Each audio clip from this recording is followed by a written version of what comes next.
Welcome to More Than Mindset, the only podcast that bridges the gap between spirituality and success.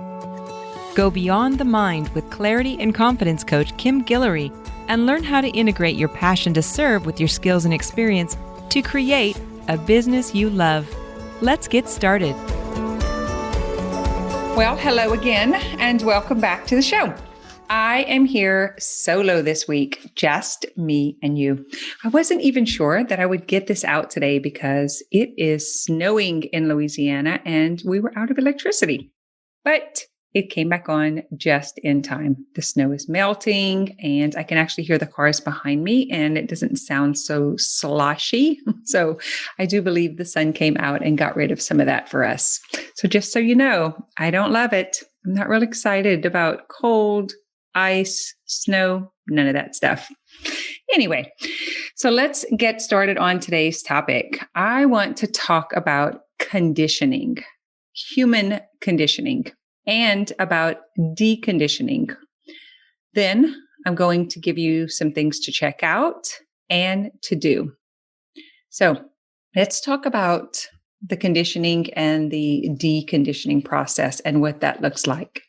So when I say deconditioning, I mean unlearning the patterns, habits, and behaviors that are not you or yours. So what do I mean by that?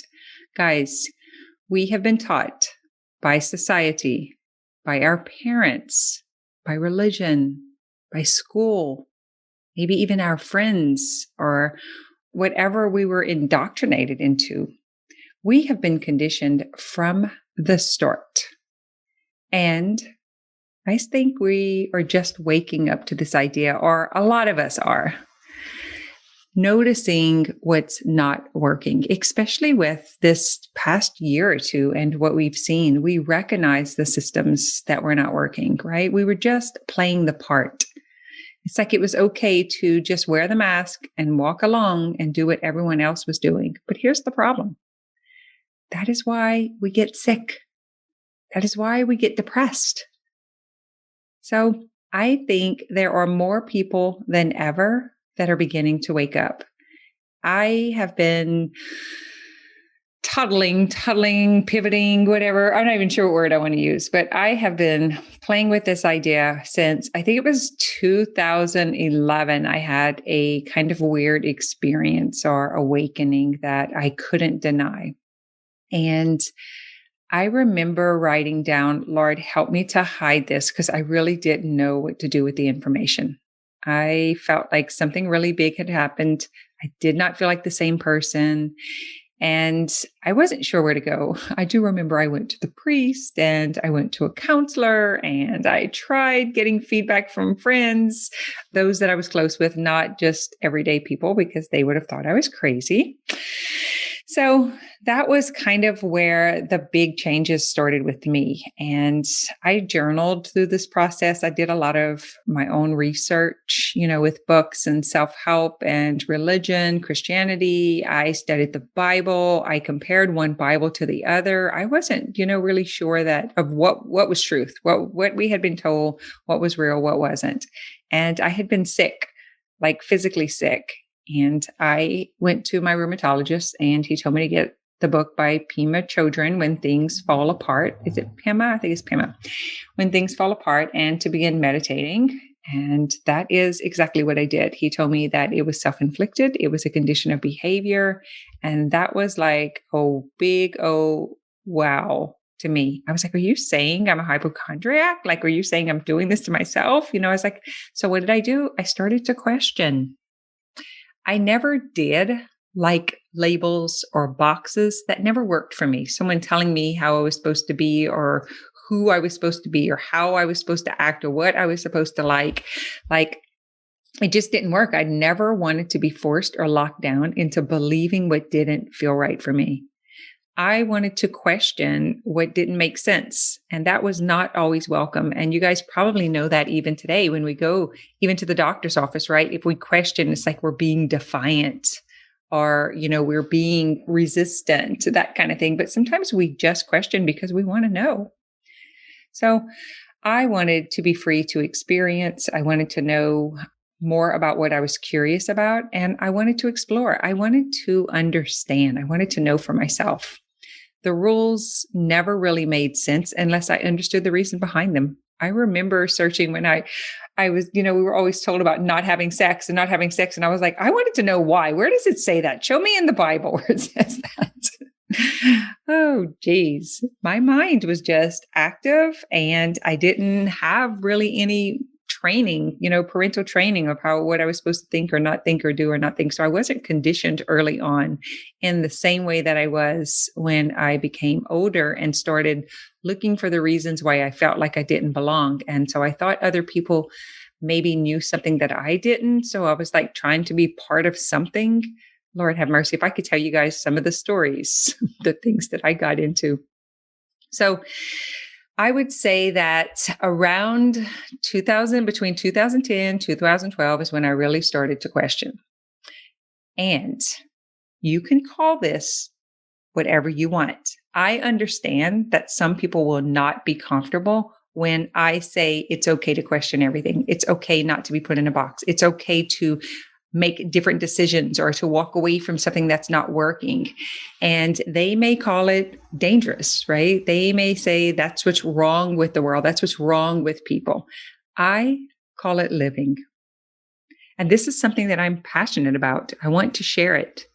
And I get that some people think it's risky or dangerous, and that's okay. I don't have to believe that because I truly trust life. And I believe we're only here as this identity, as this person in this particular lifetime. We get to play this part. And sometimes it's not a fun part or not a nice part, right? It's maybe sometimes we get to be the person who has to live with stuff that hurts someone else. Maybe we get to be the knight in shining armor or the one who feeds the homeless or the one who is the influencer. Like, who knows, right? Like, if you truly trust life and you went with your gut and you explored what made you feel alive, then what would your life look like? What would you choose? If you weren't afraid to be wrong or to be excommunicated, to be cut off, like, what would you do? Would you do exactly what you know? Because that's a possibility. Maybe you were raised with, parents who like allowed you to be independent and allowed you to think for yourself and to do for yourself. And that's amazing. Great. Because now we have other people who have done that. So we have examples of it. I love that. But here's the thing. If kids were allowed to be themselves, if they weren't told to act like the other 30 kids in class or their siblings or whoever else told them how they should be. Like, if we didn't have people saying, oh, you should be more like da, da, da, da, da, right? Or you should be more like your sister, or you should be like your aunt, or whatever it is. Like, if we didn't have all of that judgment and comparison and labels, like, I wonder what it would look like. That's the sort of things that I like to question. We told them they should be like so-and-so, right? But what if we were wrong?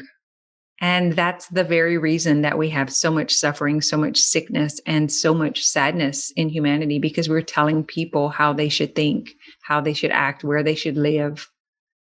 Think about little kids who say no or Like, you think of a little 2-year-old and you want them to eat those sweet peas or carrots, and they're like, right? And we make them do it anyway. We tell them they have to do it. We force them not to listen to themselves. We force them to shut off their own authority and to listen to someone outside of them, as if we know what they like and what they don't like. Or I think about like the kids when they're forced to kiss their aunt or uncle or their grandmother, and they're like not comfortable and they pull away. Like, we're even teaching them to override their own body. And like, that's not polite. You should do, right? You should do this that you don't really want to do so that other people think differently about you. Like, think about what we are doing. That's all of us. And I'm not saying this for it to be the blame or that we've done anything wrong. I'm saying that maybe we weren't awakened to the possibility that maybe we could trust our gut. Maybe we could trust our body even from the beginning. Or think about the pressure that we put on kids about what to do when you grow up, right? You should know that. You should tell me. You should, we like force them, we pressure them. We don't ask, we don't listen, we don't allow. What if we aren't correct? What if they are correct and we are not? And we force them to be something that they are not.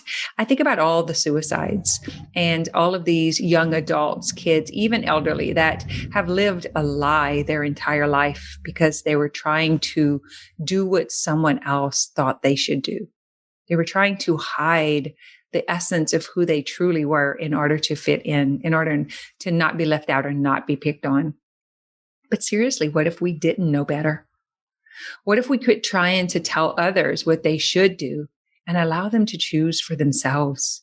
What if we let them make their own mistakes and have their own experiences? What if we truly trust life? What if we have it all backwards, trying to homogenize and control and micromanage? That's only to make us feel safe. We want everyone to be the same and do the same so that we know what to expect, right? And we talk about you shouldn't be selfish. How much more selfish can you be that you want to change all of the humans in order for you to feel safe and you to feel comfortable instead of getting that from yourself? I believe this is why we're sick and depressed.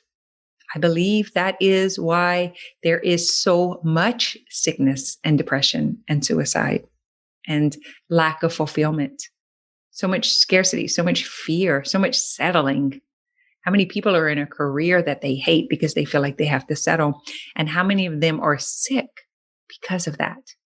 Because they felt like they couldn't change their mind or they couldn't walk out or they couldn't end something because they were supposed to stay committed for life. We have to stay here till we retire. We have to stay married until we die. Like, what if that's all backwards? This came up for me a long time ago in my business after listening to thousands of women.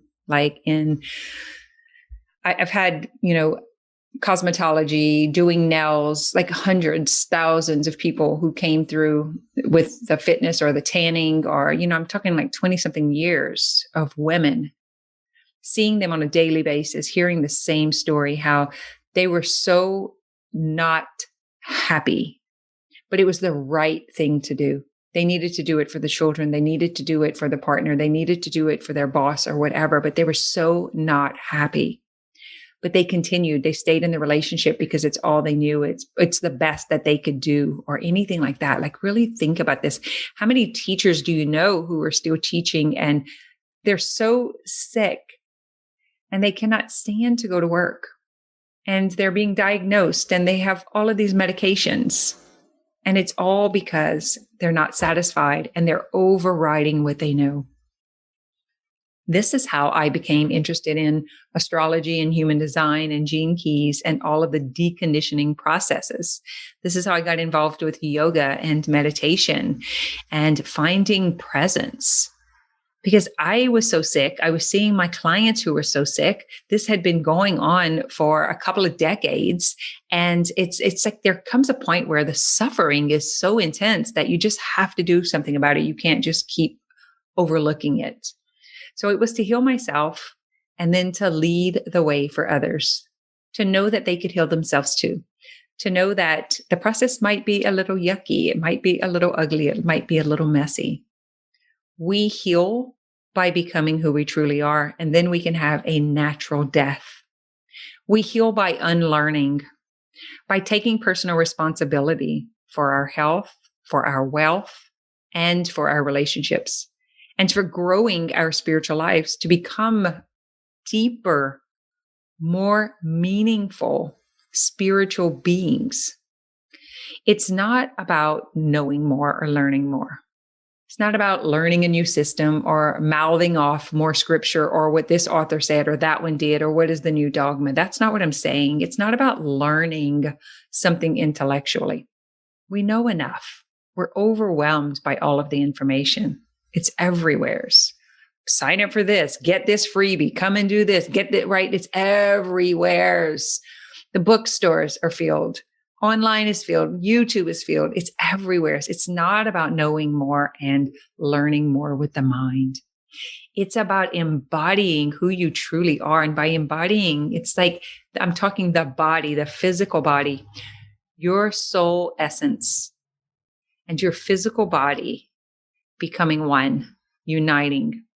It's about embodying the gospel instead of reading scripture, right? It's about embodying the possibility, the potential, the what is meant by the gospel, by the healing, by the power of the human to be able to heal themselves.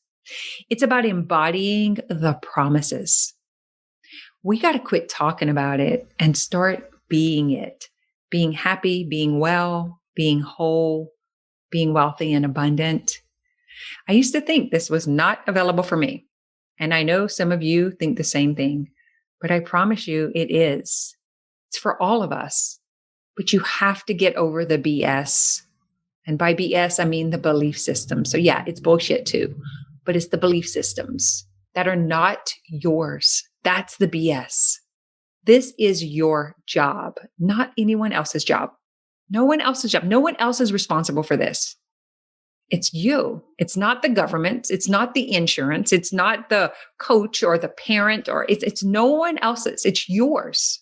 You and only you can be in control of the way you think and the way you feel and the way you act. That comes from you. We are doing this in Self-Healing Masters. I coach live. We have bonus classes and courses. We study human design and gene keys. We study your personality. We discover who you truly are. We become better humans on the material plane by growing mentally, emotionally, spiritually, and energetically. We get in touch with the energetic side of ourselves, the spiritual side of ourselves. We come back into our body as a whole being, and we integrate all aspects of ourselves. We heal our disbeliefs, heal our money stories, our I'm not good enough thoughts, all that shit. We can heal that so we can become whole and the examples of that wholeness for others. In other words, we create the model for others to follow. It's our mission, our purpose, our passion, not because we want to save the world or people. No one is broken, and the world does not need to be saved. That was a hallelujah for me, because I spent a couple of decades thinking I needed to save the people, these women who I saw were unsatisfied and sick and repressed and suppressed and oppressed situations. Like, I thought it was my responsibility. I thought I had to do that, right? I was willing to be a martyr. I was willing to die for everyone else because I felt the passion and that burning desire to serve. And it was so painful watching it, but it was really my own pain. It was my own pain that I was trying to fix. And this is what we do as wounded healers. We try to take our own pain and we reflect it and project it in the world, and then we try to fix it. So you'll know this if you're desperately trying to get other people to change. If you can just turn that around and say, where do I need this? It's about returning to our allness, giving ourselves permission to be all that we are. That's not easy, guys. It's not easy to claim all that you are, because we've been taught that that means you're selfish or you're, I don't know what, you're rude. You think you're bigger than you really are. Who are you to get off that pedestal? You know, it's like they tell us all kinds of stuff, but it's not safe to be in our allness. It's not safe to be all that you are in your magnificence. It's not safe for you to claim your own beauty, right? Or whatever it is that you want. It's like there's so much judging and comparing, and we're so afraid to be eliminated from the tribe. We're so afraid to be left out. We have so much fear about being unsafe in this world, and it's coming from within ourselves. It's coming from our own beliefs. So that's what I have for you this week, is to really start to question these things for yourself, not for me, for yourself.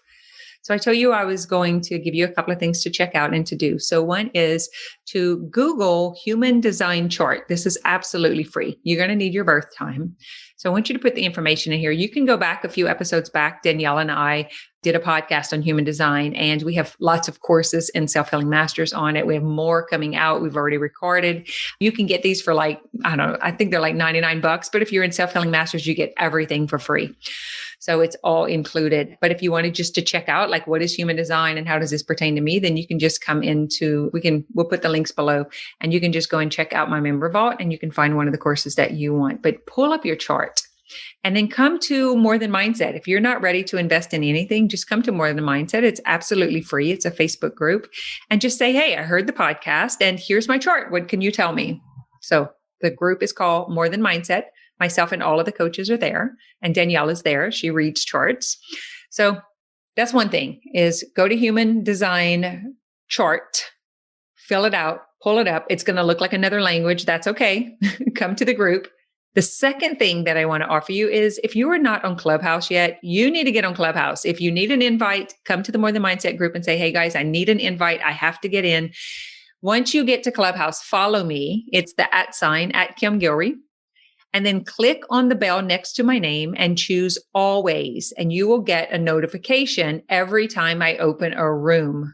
And I have been doing weekly human design rooms. I've been doing the no BS approach to growing your coaching business, like the Q&A, Ask the Coach panels for the integrative coaches to come on, and you can get some live coaching there. So come to Clubhouse, find me, click follow, hit the bell, select always, and then you will be notified when I do classes or anything else. The third thing that I want to offer you is, you see that link right below here? It says Join Self-Healing Masters. Click on that link. Come on over. So founders get lifetime access. So there's still room for founding members. And this is yours forever, as long as it's available. So your modules will stay. You can go back and on those anytime you want. It's almost like having a 4-year degree. So you're going to follow through the modules and go through them in a year. And then you can repeat that. And then there'll be new information, new courses, new classes. We did how to embrace and love yourself, your own self-confidence bonus class this week. So lots of fun stuff. It's very personalized. That's how I can help you guide you back into your own authority. You can keep reading self-help books. You can keep asking the world for solutions. You can keep looking for it to be someone else's responsibility, or you can turn on your own power and you can start living a satisfied life. That's what I want to offer you. We got to stop with the absorbing more knowledge and trying to find the answer somewhere else. We got to just stop and get present. And we got to unlearn. We have to unpack these stories so that you can understand them. So it's not as simple as, oh, I've got this great positive affirmation, and so I'm going to say it 100 times and then I'm going to get there. That's bullshit. That is not how it works. You have to unlearn what you've been taught. You have to first identify the old beliefs. And then you have to release them. So we do an integration process. So once you release them, then we create the new belief, and then we grow that new belief. So listen, here's my warning. It may feel like crap to let go of that old story. You may feel grief as that part of you dies, but here's the good news. It's not even you. It's a facade of you. It's a make-believe. It's a mask. It's what everyone else told you to be. It's not even who you are. And you may feel vulnerable and even a bit lost, but we got you covered. We're going to show you how to trust yourself and how to trust life. You were meant for so much more than you've settled for, but you have to get beyond the limiting beliefs to get to the other side, to return the missing parts, which are the parts of believing in yourself, so that you can feel whole, happy, well, and free. That's what I want to offer you this week, is to ask questions. Is this me? Is this my belief? Where did I learn that? Why do I believe this? I want you to really inquire, start cracking that open. All right. That's it. Hopefully by the time I record the next one, there will be no more snow. So tuning out from Louisiana. Have a great week. Thanks for listening to this episode of More Than Mindset.